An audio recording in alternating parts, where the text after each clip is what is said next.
Alors c'est ça, c'est carrément bien, hein, quand on pense qu'il n'y avait rien il y a encore 2 jours. Les premiers modules sont posés. Ah oui, oui. Pour réaliser ce projet, il a fallu surmonter quelques lourdeurs administratives et se faire conseiller par des spécialistes. Pas de quoi décourager ses habitants, soucieux des enjeux liés à l'environnement. On sent surtout qu'on peut prendre prise sur ces problématiques de climat. Allô Bandeko, Nzambe Pambola Bino partout bozali, c'est le révérend Jacques Dinabanza. Message nange zali nini Bandeko nangai na RDC bazo pesa ba député $1000 pour na prime ya carburant. Pour na prime ya carburant et ça c'est comme cher. Bazo pesa bango prime ya €1000 par mois na député moko ba député nationaux. Yango na bomoni na lakisi bino ndeko oyo ndinga sali ozomona alobi n'importe quoi. Ba député basala rien. Ba député basala rien. Alors vous besoin $1000 chaque fin du mois bo pesa bango. Yango wana alobi n'importe quoi. Ba député basala rien mais ça ba corruption ou bazo pesa bango. Merci. Allo bandeko toyo kanano ndeko oyo zoloba. Je suis Ados Ndomassi, député national de la République démocratique du Congo. Chers compatriotes, je viens encore une fois de plus dénoncer ce qui se passe au niveau de l'Assemblée nationale, qui devait être le temple de la démocratie, qui est devenu le temple de la corruption.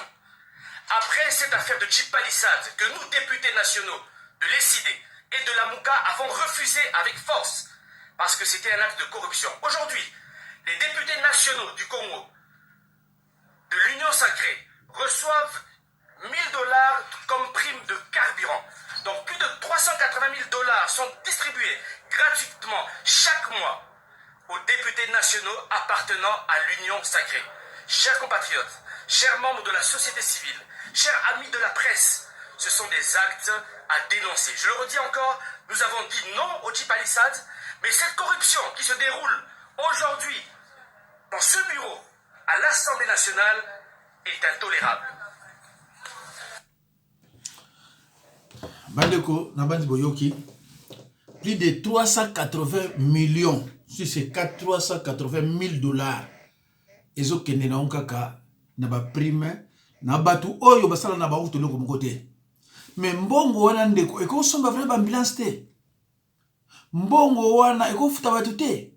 Il y a des gens qui sont jusqu'à ce jour impayés, bazora mbongo te. Bana batu ba soda bazongo na passe, bazana moins de $100. Quel cœur! Quel cœur! Est-ce que Benza Biso a Congolais, toza na ba cœur humain, ndenge ba na ba mboka mosusu? Ba député basaka na bango rien, $1000 par mois pour aider bango na carburant, basaka rien. Carburant pour que nango wapi. Ils sont pas ça. Impayé bandeko. Impayé. Ah vraiment ça m'a mingi hein. Nzambe nangai ezali timboka moko ezanga président. Alors boyoka siko ndeko na biso ya Kivu, boyoka soki alingi koloba na biso nini. Merci. Bonjour à tous les Kivusiens et amis du Kivu, c'est Michel Boami. Nous sommes le 14 mars 2022. Un message na ituma wa Tomi Tambwe, na ituma wa tous les Kivusiens en général, les patriotes, les révolutionnaires Kivusiens. Hamupashe itika désarmement. Désarmement inapasha fanyika juu ya ile magrupe za badui, magrupe za étrangers, entre autres ma Android, Umino, Twagiraneo, ADF, Rede Tabara et consorts. Haiko patriote ba résistant, jo ba ile kwa désarmer, c'est-à-dire mko nafanya kazi, mkomplicité ya Rwanda, mnafanya kazi, projet yenu iko à l'envers, tout simplement. Parce que ça devrait commencer par les groupes armés étrangers, c'est-à-dire les Android et les Umino. Mais comment on est à Kamata Semecho, moins de Sancho, moins de désarmés, ma groupe Maïmaï. Les Maïmaï, toujours chaque fois qu'on a respecté, il est ma désarmement, n'a résisté à quoi canine. Hakuna taskumo, muniambia siku désarmés munabaona ke banakuya bote groupe yabo yote banakuya seme banakuya remettre sila jamais mutonaka. Mais quand il faut lancer un message il y a désarmement macho yenu yote inakuwa toujours ni kuba patriote kuba résistant. Pourquoi? Tout simplement parce que vous êtes complices. Vous êtes complices avec les Rwandais. Vous êtes complices avec ces agresseurs. N'a pas moyen na nié peke mko ba agresseur. Parce que je vois mal un Kivusien, un Congolais, a kamata toute initiative à toka seme anenda faire désarmer ba mai mai, anenda faire désarmer ba nduguyaki. Tommy Tambwe. Je m'adresse spécialement à vous. Uko na jouer rôle nyo jouer comme RCD. Je nyo nengela ku jouer moi yoleo. Je lance ce message pour les patriotes Mai Mai. Je lance ce message pour les révolutionnaires Betu Bot. Mousitike kuenda kuile ma désarmement, s'il vous plaît. Mousitike kuenda kuile ma désarmement. Benye ma pache da kule ni bale ba groupe armé ya Banyarwanda. Haiko nyie. Bale jo pache kwa désarmer, ça montre combien de fois vous êtes tellement infiltrés. Benye munasema c'est l'autorité du pays. Vous êtes tellement infiltrés, na munatumika ni toujours pour intérêt Banyarwanda. Comment c'est possible de désarmer jo ba résistant? On est désarmé, bah autochtone, qui se voit chez les groupes armés. Bah les gens ne peuvent pas désarmer. D'ailleurs, ici ma groupe armé, c'est ce qu'on fait aux autochtones, c'est ma résistance. Si les proches automiques ensemble avec la FRDC, ensemble avec vous, monsieur Tommy Tambwe, vous souhaitez nous désarmer, bah les Banyarwanda. Mais on a chez les Banyarwanda, on a tafuta quoi désarmer, jo, banduku yetu, ba résistant, benye banagombania, utongo yetu, benye banaendelea protéger les fils que leo tunasema na dignité ya Kivu ni grâce à wale bandugu yetu benye bangali mupori, grâce à wale wa Mai Mai. Ukisha ndio unasema ndio mwa désarmer. Qu'est-ce que vous cachez, monsieur Tommy Tambwe? Qu'est-ce que vous cachez, monsieur Mouivois? Et là je lance un message sec. Message yenye na lancer, hakuna Mai Mai, hakuna résistant mwenye ataenda kuile ma désarmement. Iko complot.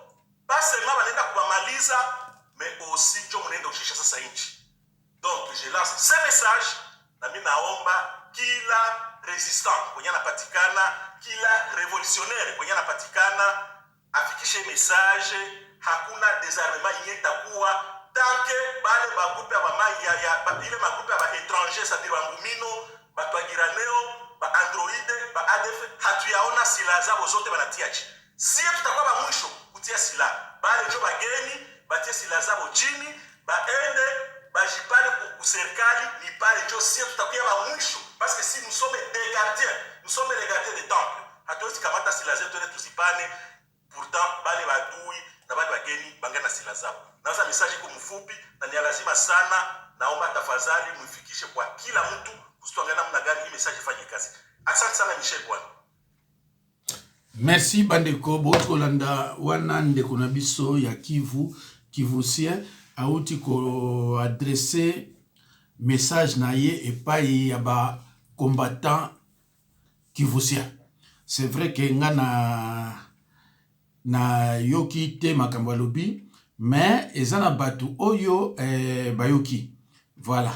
Alors bandeko tokotala général ndenge asambwisi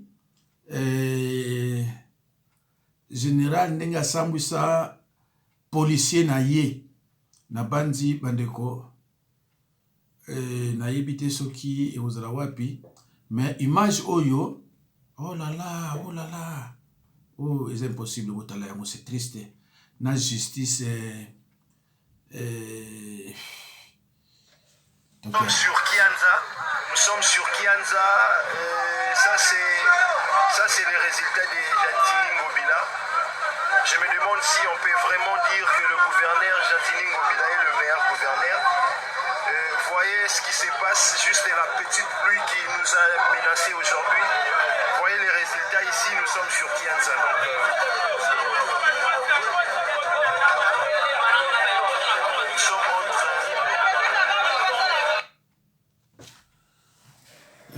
Bandeko nanga kolakisa eloko moko awa, mais c'est impossible na lakisa yango ebebisi pe biloko nyonso tonga otala awa. Donc, vraiment, ils ont mingi. Et baby, si pena titre. Alors, mes chers frères et sœurs, chers patriotes, le bureau du Sénat demande aux sénateurs d'aller récupérer leur voiture, cadeau du président. Voilà. Voilà.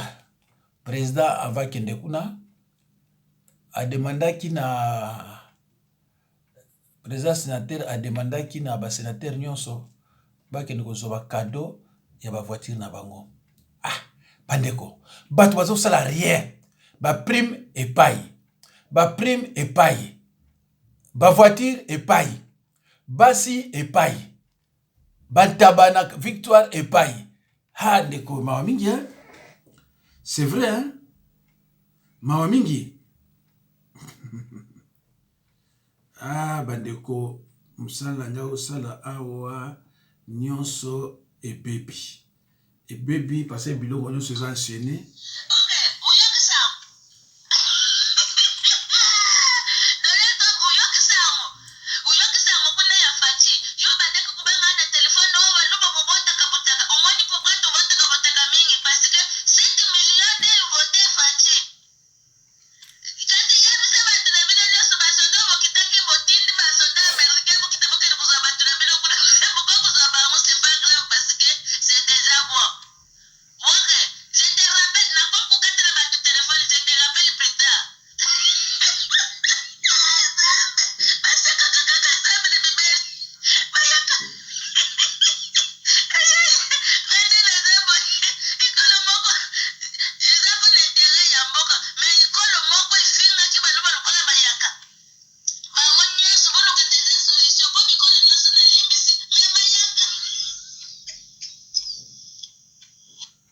Merci.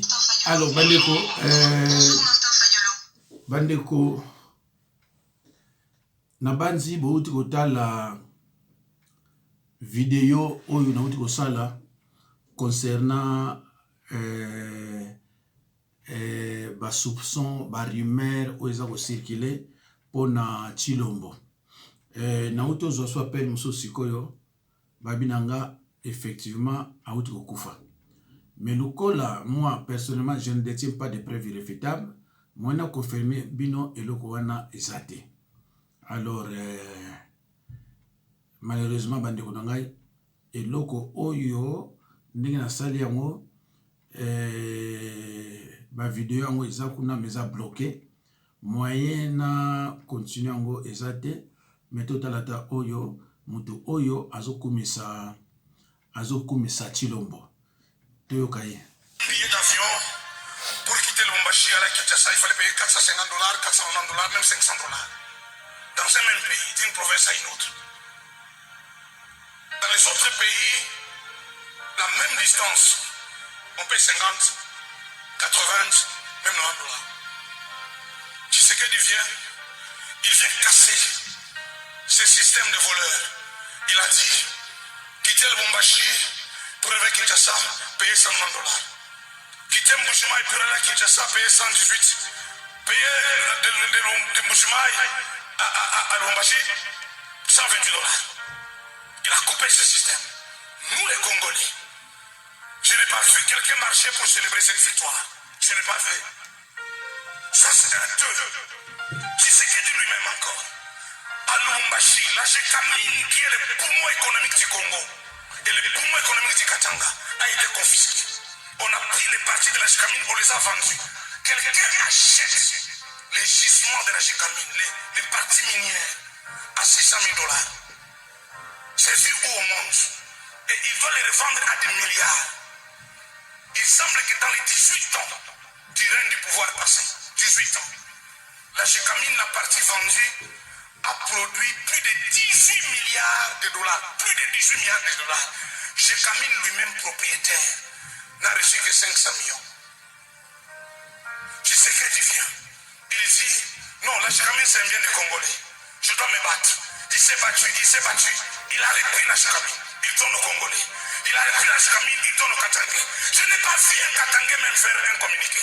Merci au président. Mais c'est quand on va arrêter un voleur, on va dire nous, Peuple katangé, nous voulons ceci, nous. C'est criminel.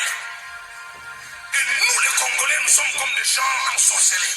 Celui qui vient pour faire le bien, on le célèbre pas c'est bien.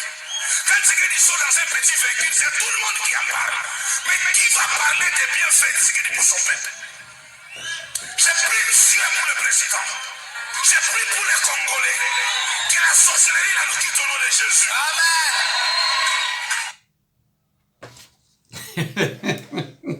Makamusu soso yo kango olobi mais bateau vraiment bakamoni bazokoloba ndeko nanga ifana la sabino justice le cas qui jugement le cas qui na mboka na biso mais malheureusement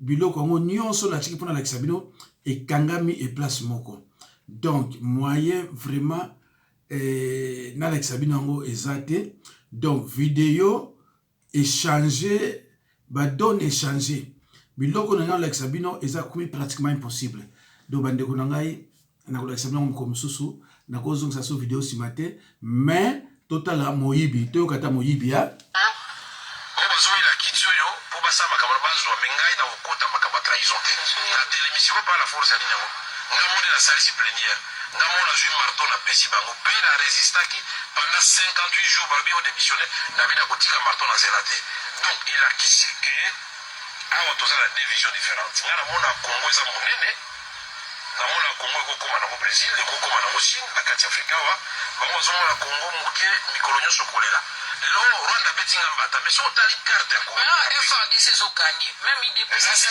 déclaration on dit matin on félicité Rwanda eza pembeni wana yo Congo lela kama betinga lelo olobi Uganda betinga olobi Angola olobi tel habité ezali po armée to va disarmer te ya wana ina félicité ba force armée na biso mais c'est pas liboso na lobaki yango taba lobi que force d'intervention eza koya na lobaki bien 3000 hommes donc na Congo mobimba na FARDC na ex-phase na ex-MLC na bakadogo bayaki vraiment bazangi 3000 hommes même na kati ya bamaimai wana oyo bakobunda basopa makilala bango mpo na ekolo na bitokozo même plus de 30 000 nalobelaki yango liboso la preuve vient d'être administré parce que nalobaki eloko armé na biso ya liboso ezali moyibi eleki na armé salaire ya soda baza koyiba ya mibale soda eza na biloko ya kolia te ya misato famille ya soda eza kosouffrir tene na kan kokolo omona nde bato baza kovivre kuna nakosa lotissema na kati ya kala nasilisa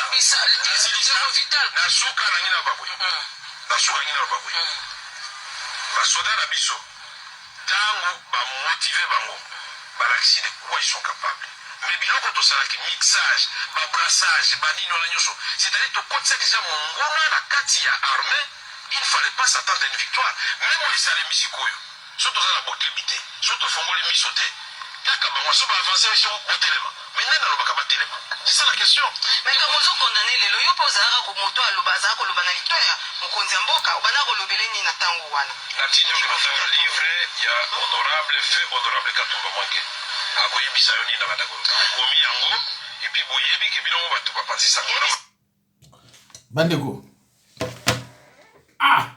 donc soki oyoki moyibi ndenge azoloba olobi moto c'est un homme sérieux il reconnaît que basoda na biso baza payé te aza koreconnaître armée ça ne va pas mais problème ya armée oyo armée wana eza ya biso te oyo eza na RDC armée oyo eza na RDC eza ya bakongolais te eza armée ya bato oyo ya baburundais baugandais barwandais mais ndenge nini tokobotola mboka yango nanga lobaka bino ke il n'y a pas de politiciens en RDC.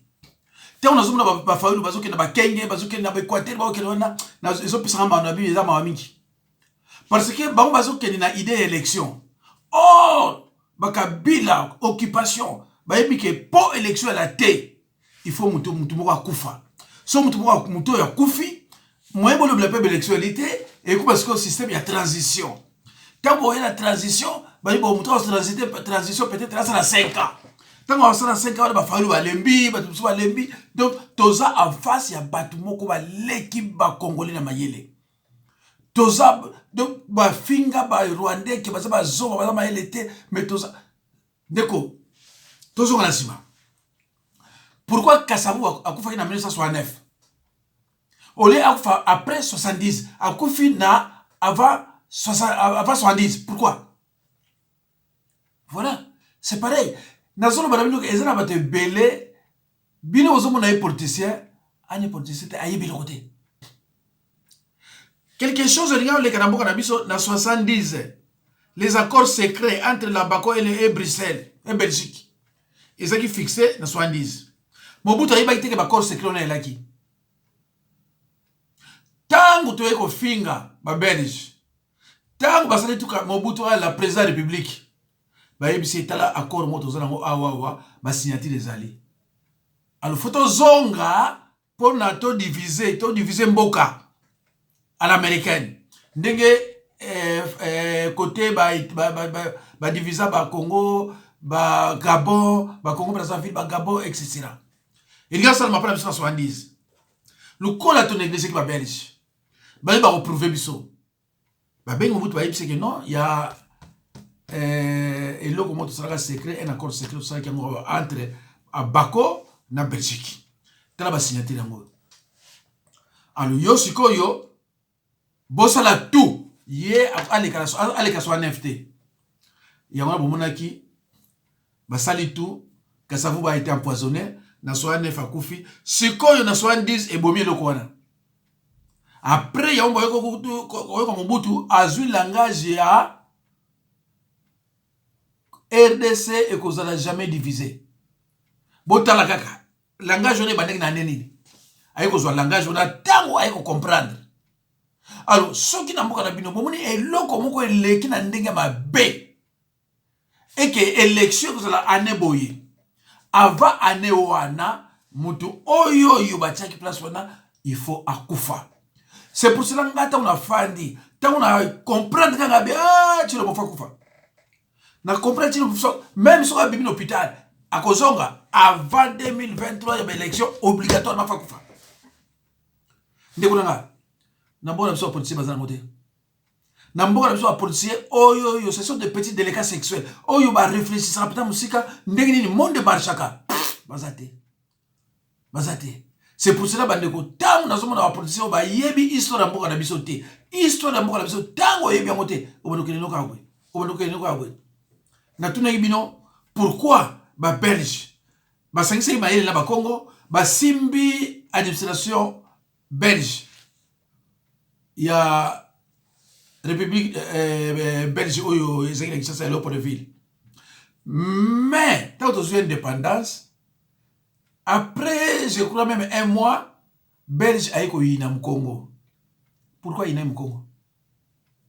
Et tant que il est au Congo, ti lelo, Congo a président de la premier ministre. Il faut raisonner dans makamona nyonso. Na tuna kisoso pourquoi table ronde au lieu na Kinshasa. Parce que si je ne pose pas, au lieu de ça, il y a en Belgique. Pourquoi déplacement de Salamaki? Et j'ai bien précisé que pour y répondre à la réponse, il faut au Congo. Et ce n'est pas n'importe quel Congo.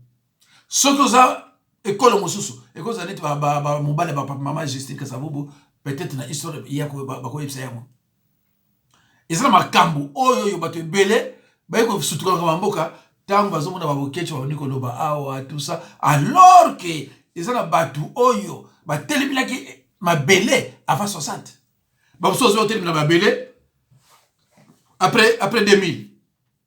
Vous avez telemina ma belé. Et voilà parce que on catch. Et voilà. Et ma weba ndiko ngai. Tant qu'on attend ka batu mususu boye na talinga bi ah. Oyo telemina bon dire politicien soka petit mo papa yebini lo mote. Makamu Yassir et ça armée. Les politiciens sont côté de ah. Mais côté de Bozo Kende et servir n'a rien. Et c'est des faillots. Ils sont partout pour l'élection. Si les gens comprennent parce que ce qu'on va dire, ils sont à Kenge. Ils vont comprendre d'abord rien. Mais ça va tout tanguer trop. Mais politique, ils n'ont pas longtemps à trop. Et mawa. Tant on a faillots, nous avons un groupe on a nyonso, des bazo Kenge ah t'as des amis hein. Élection, ils ne comprennent rien. Pas besoin qu'il y ait une idée à l'élection. Pourquoi? Parce que l'eau mon armée et ça n'a pas beaucoup de alors, problème, on ne va traiter jamais. Tant que l'armée n'a pas beaucoup de tout ça est le mot. tokostikala kako sala eloko moko te. Kabila ki mayele tala sikoyo armée na maboko na bango, Sénat na maboko na bango, assemblée na maboko na bango, finance na maboko na bango, défense na maboko na bango, mais eloko nini ezala maboko na bino ba congolais pour le bakio toza ba résistant, toza ba combattant, eloko nini ezala maboko na bino. Na bani bomoni résistance ya Ukraine, hein, na terrain la puissance ya Russie, mais talande baso ko bunda baso tika basi ba ito ko bunda awa résistance o ezala ki awa mbutangwanda na kini résistance ya lagati résistance ni ya vidéo ti ay ko kufa atangungi batira oboma te soki yo ngolo ba vérité ah non ko non les a contré ah non osa haineux ah nzambe batu ba nga vérité te bobo gani ndengini natale loko en subandeko soki vraiment ekoki ko zonga na yebite mais ouf voilà rekaka nakoko lukango mbango même moko même justice ya pamba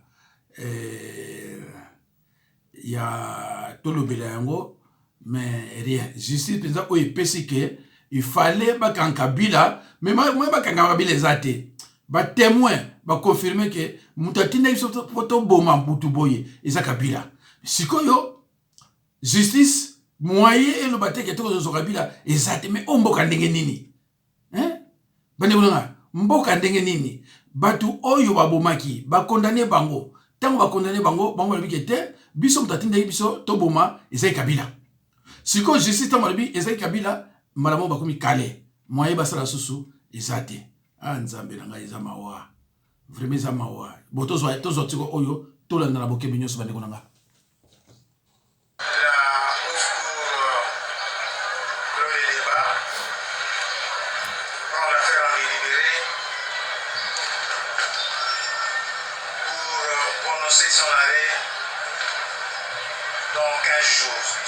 C'est par ces mots du colonel magistrat Martin Ekofo Inganya que la haute cour militaire siégeant en chambre foraine au degré d'appel dans l'affaire d'assassinat de Floribert Chebeya et Fidel Bazana a pris en délibéré la dite cause.